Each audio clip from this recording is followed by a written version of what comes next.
Hi, this is Jeff Altman, the Big Game Hunter, and you're listening to Job Search Radio. You know, when we watch the nightly news and we hear reports from Afghanistan or Iraq or other places where the American military serves, some of us cheer what happens, some of us are opposed to what happens. But we tend not to think about what happens when these men and women return home and they face the ordinary life and the need to find work again. And these men and women face challenges that are different than civilians do.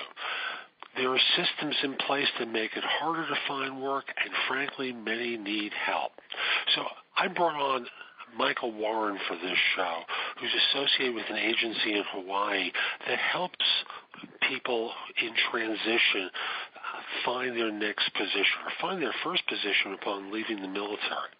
So if you're someone who served, thank you. And if you're someone who knows someone who served, also hang in, enjoy the show, and sing along.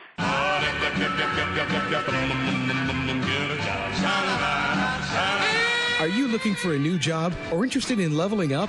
Job Search Radio is your go-to resource for insider tips on job hunting and growing your career. Here's your host, Jeff Altman. So my guest today on this show is Michael Warren, and we're going to be talking about the transition from military life to civilian life. Michael, welcome to Job Search Radio. Great to have you on board. Well, Jeff, I'm honored and privileged to be here today to discuss transitional assistance.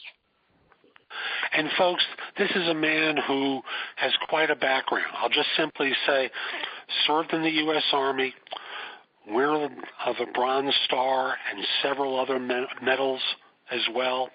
Since leaving the armed forces, he served in a variety of other civilian capacities and is currently Deputy Chief of Public and Legislative Affairs for the U.S. Army Pacific, and concurrently, he's Vice President of Public Relations for an organization called Transitional Assistance. So he clearly has bona fides around this. So when you left the armed forces, I imagine, given all the achievements that you had in the service, there was a parade waiting for you and firms lined up to hire you, right? Not so much. It was kind of a rude awakening, taking off the uniform and trying to go into civilian life. And the first thing I realized is I had no clue in terms of how to write a resume that someone outside the military could understand.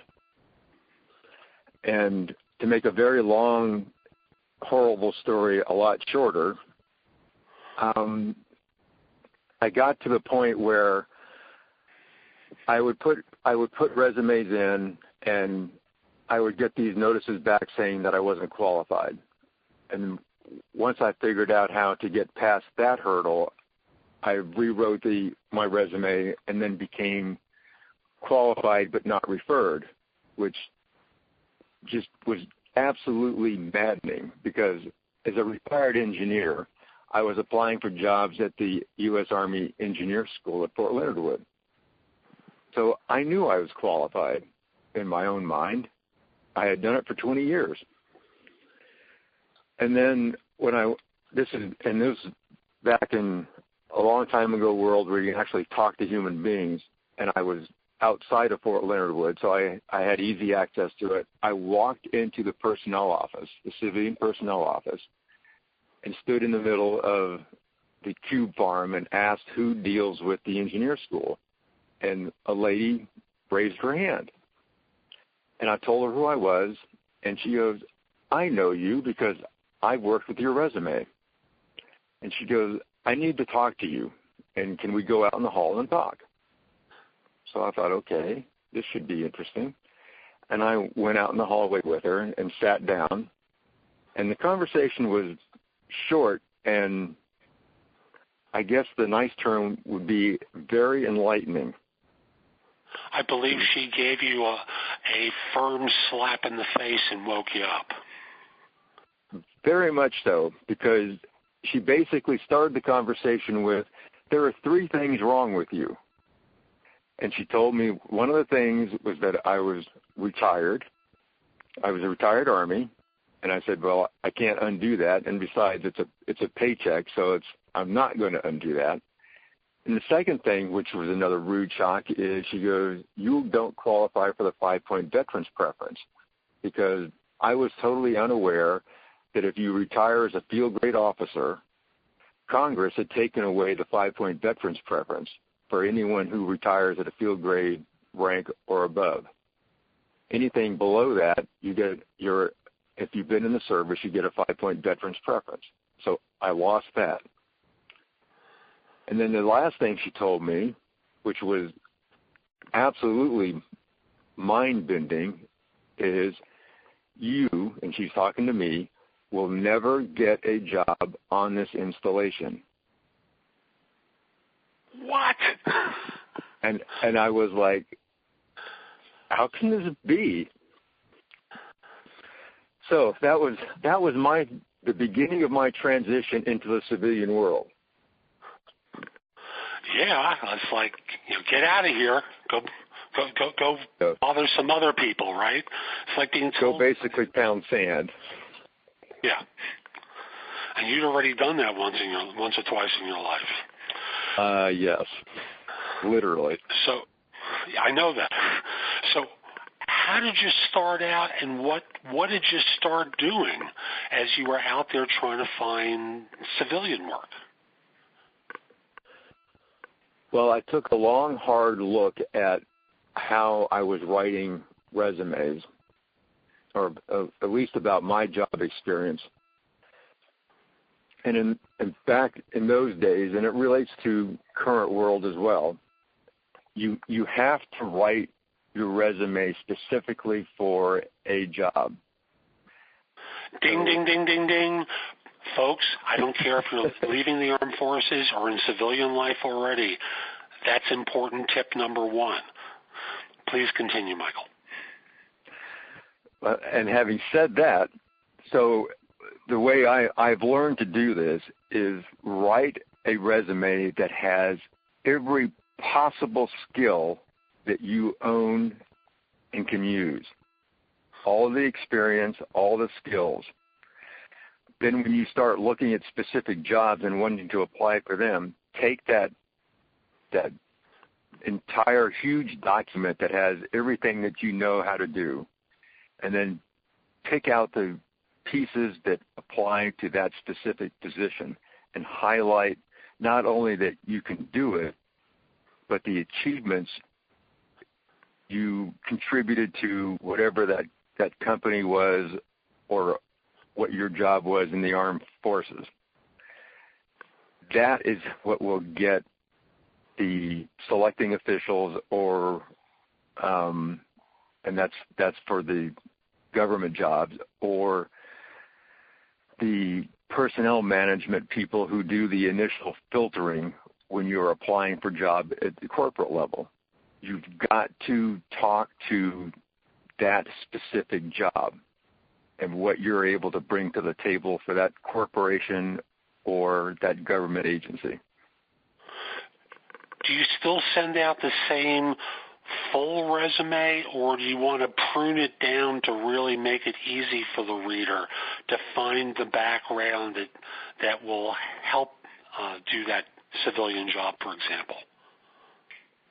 You basically cherry pick out of that huge resume that you put together everything that you can do, because once you do that, the resume is going to be a lot shorter and specifically targeted to that specific job that you're applying for.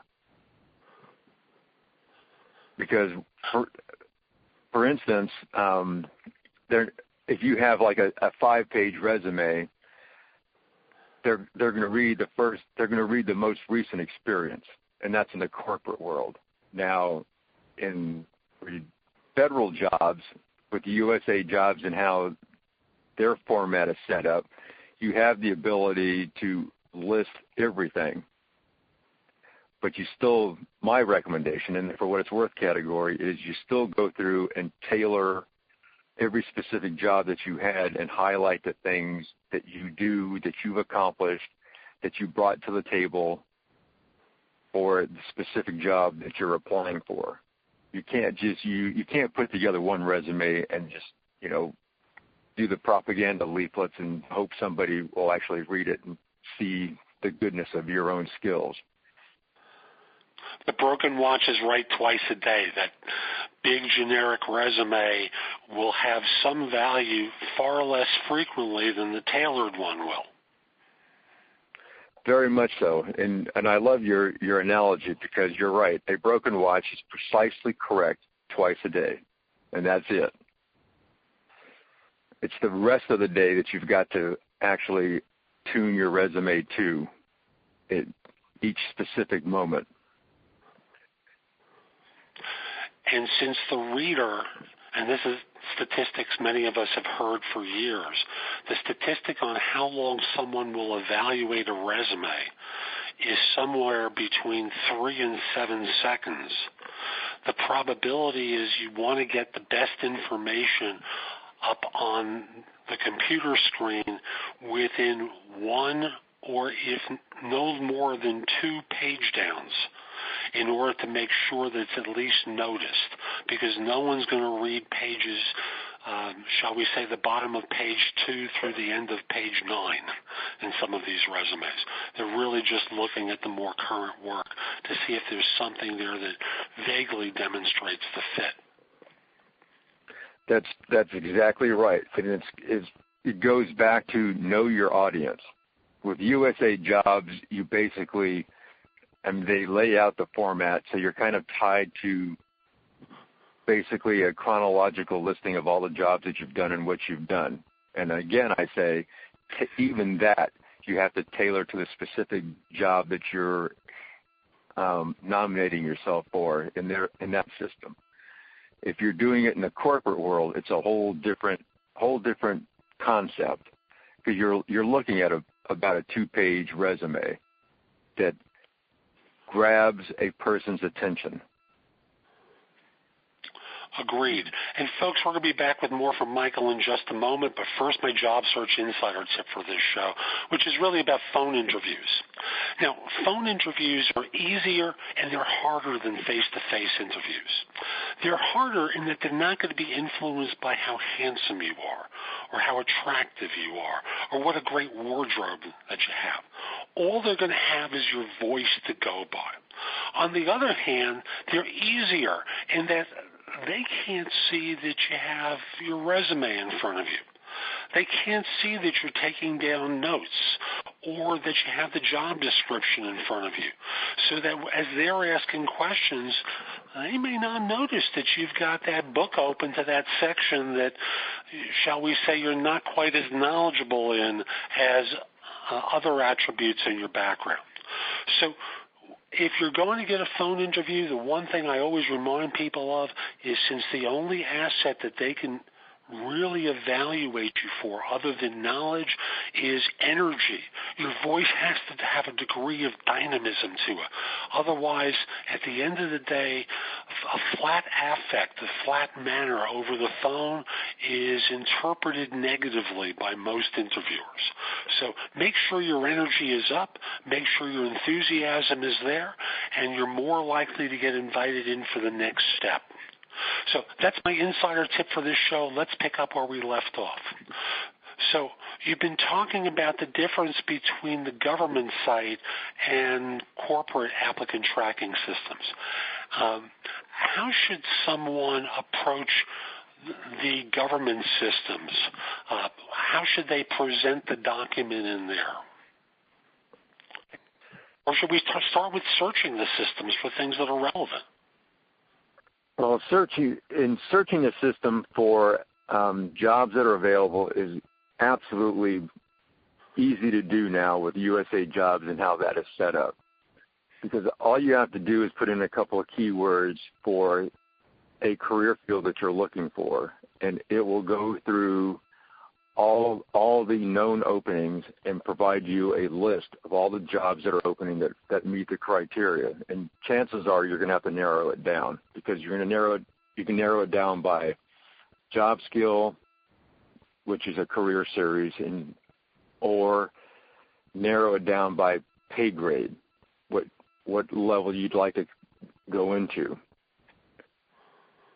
So that allows you to see what's available at that point in time. And then of course, you've already built your big template resume that you're going to pick and choose from to highlight specific things for the job that you are going to nominate yourself for once you find that job that you're looking for. It's interesting that your choice of language, because in government you're using the term nominate yourself for. In civilian life it's referred to as apply for. And the difference in meaning between those two terms, to me, is pretty significant. I apologize for interrupting. It was just one of those things that I thought it was worth pointing out. Well, and I use the word because that's what the USA job system has. That's the term it uses. So I'm trying to tie it directly to how the system works. Understood. Will the system parse a resume, or does someone have to do lots of copy and paste in order to nominate themselves for a job? The system is very, very easy. It'll allow you to store 5 different resumes in the system that only you can see, and then you determine which one you want visible for the job that you're nominating yourself for. And that's where you go back to, the first resume that should be in your list is that all-inclusive, long, obnoxious list of all the great things that you can do. Then you have 4 other opportunities to tailor it to specific career fields or specific levels of a career field.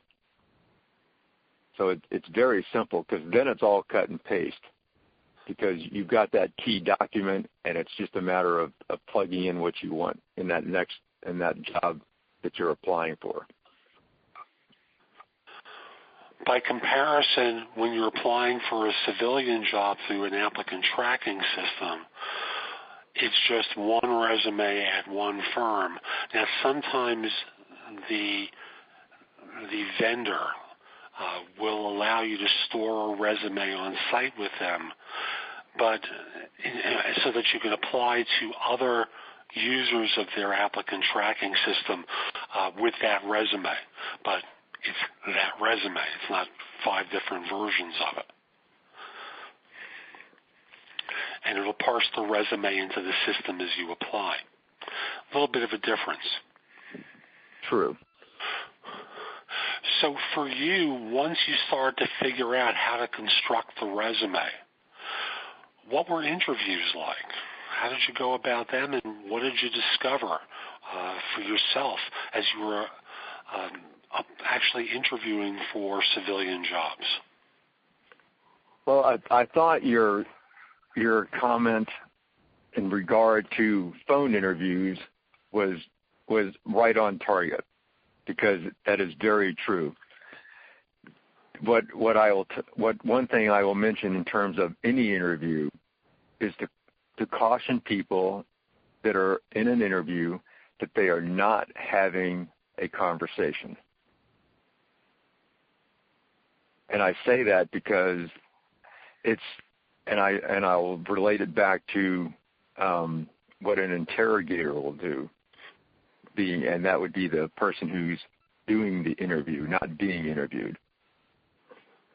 A person will ask, the interviewer will ask a question, and it will be somewhat leading, and then stop talking. And then the human nature is, oh my God, nobody's saying anything, so you'll start talking, and you'll answer the question, and if they don't say anything, you'll try to start filling that vacuum and just keep talking. My caution is, don't do that. Talk about, answer the question along with what what skills you bring in and the achievements that apply to whatever that question was, then stop. And let the interviewer ask you the next question. Because most people will talk and then wind up talking themselves into a corner and provide too much information. And that's not a good thing. I agree. One of my first YouTube videos about job hunting, I think, has the title of How to Deal with the Long Pause. And I know minimally it has that phrase in the title of the video. And for those of you who feel uncomfortable dealing with that long pause, rather than try to fill the air with something that will basically allow you to talk yourself out of the job, I encourage people to basically, if they're facing that long pause where the interviewer seems like they're looking for something else, to pause and say something to the effect of, was there something else that you were looking for from me? So that this way, if there's legitimately that expectation, and it's not an inquisition tactic, as some interviews are, the interviewer can direct the candidate to what it was that they were looking for in the answer. But other than that, you're absolutely right. You never try and fill the gap and enhance your answer prematurely without risking losing everything. Very true. So you started interviewing, and did you run into those kind of interviews where you faced that kind of a long pause? And did you interview only for government jobs, or did you go into the private sector as well to look? Well, having been told that I'll never get a job on that specific installation, I did go into the private sector, as well as jobs with the state government. And I will, and this goes back to the lesson I learned about talking too much. Because I was asked a question in regard to, how I would handle an employee, because the job I was applying for was a supervisory position. How I would deal with an employee who was consistently late or consistently doing something wrong. And I talked about the counseling sessions and what I would do to encourage the employee to get on track. And I thought I was doing all this perfectly well. And then they asked the question, well, what would you do if your supervisor did not support you and would not let you take the appropriate action against the employee? And I answered the question totally honestly, that I would be hurt and not understand why my boss would not support what I was doing. Well, after the interview was over and I was driving home, it dawned on me what I left out, because I was in the conversational mode. I wasn't being careful about what I was saying and making sure I communicated the full story. What I never said was I was keeping my supervisor informed of what I was doing with this employee. And what they were trying to tell me is, since you weren't doing that, of course they're not going to support you because they don't know what happened and why you were doing it. And I almost had an accident going home because I was like, how stupid could I be? So that's my life story in terms of learning how to do job interviews the hard way. Thank you. And it's so true what you're saying. We just sometimes have brain cramps when we do interviews. We suddenly find ourselves missing the obvious that we know, but the words just don't come out of our mouth in front of the person doing the evaluation. Was this like the first or second interview that you'd done? That was the first true interview that I did. So it was another life lesson. I'm laughing, as you can tell, and everyone goes through this experience, and I'll simply say no matter how much I tell people to practice and rehearse and make sure that you're crisp with answers to predictable questions, people go out on interviews and they make mistakes. It's just the way it is. So you've landed okay. So in terms of the work that transitional assistance does, what sort of guidance or counseling does it provide veterans who are transitioning out of the military in terms of looking for something in the civilian world?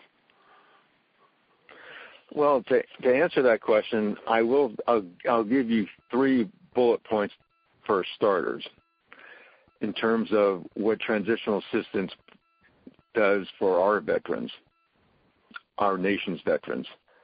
Our belief is that we can impact the lives of others. Our passion is truly helping our veterans. Our mission is consulting veterans to their next life's journey.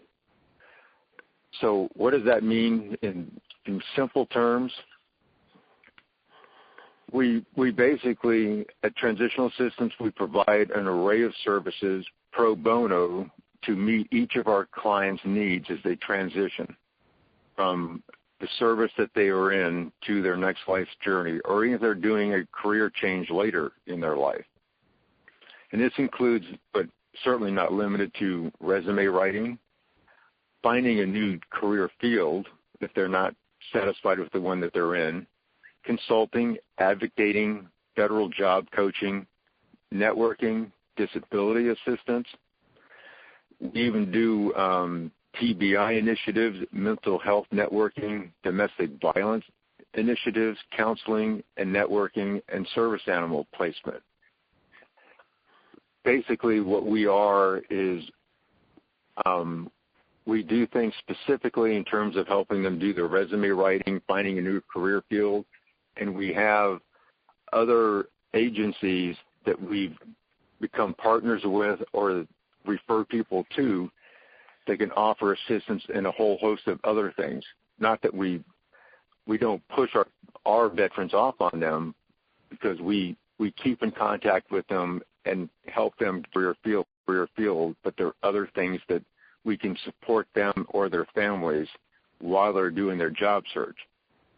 So it's looking at the total person, and that includes their family, their significant others, and the families that they're trying to take care of. Wonderful work. How can people find out about the agency? We're very easy to find. Transitional Assistance has its own website. Our founder and CEO, Cheryl. Hold on, what's the website address before you go on to the founder? What's the web address? Well, you can just do a search for Transitional Assistance Incorporated, and you'll find it. You don't need to know the specific address. It's easy enough to find. Transitional Assistance Incorporated. Thank you. You were about to say about the founder and CEO. The founder and CEO has a LinkedIn account, and Transitional Assistance is also on LinkedIn. So that's 2 other avenues. So that's 3 ways you can find us. We're easy to find. Wonderful. And is there a phone number where someone could call? Most definitely. I'll give you 2. The main number is 808-888-2737, and an alternate number is 808-321-6863. You're Hawaii-based, right? Yes. We are Hawaii-based, but we have we have people scattered throughout the continental U.S. and in Trinidad as well. So we have resources throughout the entire country. Fabulous. And folks, that's 6 hours from the East Coast of the United States. I trust you can do the math so that if you do decide to make a phone call, you can understand that as we're doing this show today, Michael's speaking with me at 6 a.m. in Hawaii. We're recording at noon. You can do the math for your location from that. Fabulous. Are there any last tips that you might want to offer people to help them prepare for their transition? Actually, yes, Jeff. There are a couple of things. One is when you know that you're looking or start looking for a new career field, because you know if you're in the service, you know when you're going to be leaving the service, either retirement or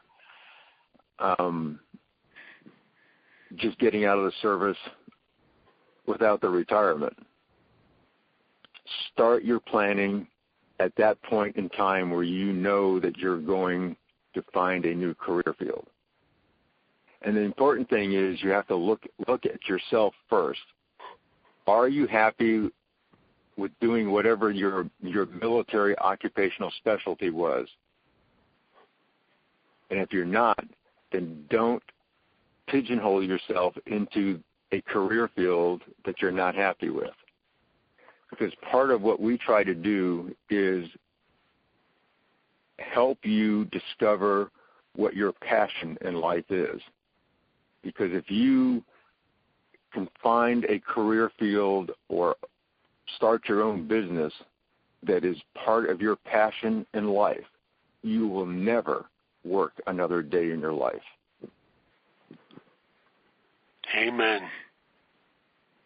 Amen. Michael, thank you so much for making time today. I really appreciate it. Jeff, I truly appreciate you talking with us at Transitional Assistance, and I especially appreciate all that you do for our veterans as well. Thank you very much. And folks, we'll be back next time with someone else to try and help you land work more quickly. I'm Jeff Altman, the Big Game Hunter, and you can find answers to a lot of your questions at my website, which is thebiggamehunter.us. There's information that you can watch, listen to, or read that will help you find work more quickly. However, I also want to say that that's lots of general information. If you would like specific answers to your questions, reach out to me, and I'll give you 2 ways to do it. The first way is you can schedule time with me through my website, and you'll see a tab toward the top of the page that will say something to the effect of, do you have a question about your job search, or something along those lines. You can schedule time that way. Secondly, if you want to reach me, you can contact me through a service called Presto Experts. That's PrestoExperts.com, where I'm a job search and career coaching expert. I'd be very happy to answer your questions that way. And we can do it by phone. We can do it by chat. There are multiple ways that we can connect that way. So however it is, I'd be very happy to help you. And folks, make the conscious decision that instead of fumbling around and making lots of mistakes, that you get help proactively so that you don't lose opportunities that you prefer to win. So I'm Jeff Altman. Hope you enjoyed today's show. Hope you have a great day. For more job search advice, visit Jeff's website at thebiggamehunter.us. That's thebiggamehunter.us.